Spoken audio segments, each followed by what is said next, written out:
Bismillahirrahmanirrahim.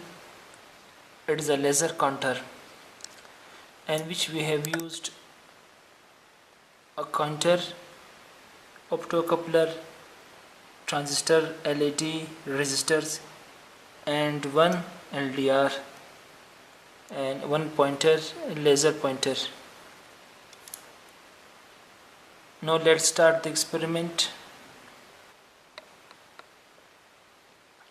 So we will bring the laser pointer near the LDR in this way. As you can see, so if some obstacle pass through it, like this one,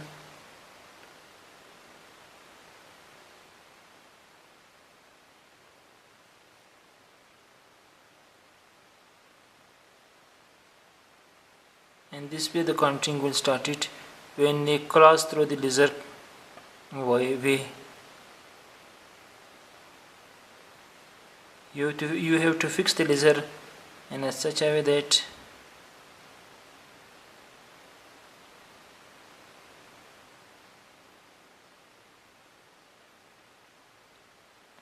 so we can count up to more than 9,999 number of things.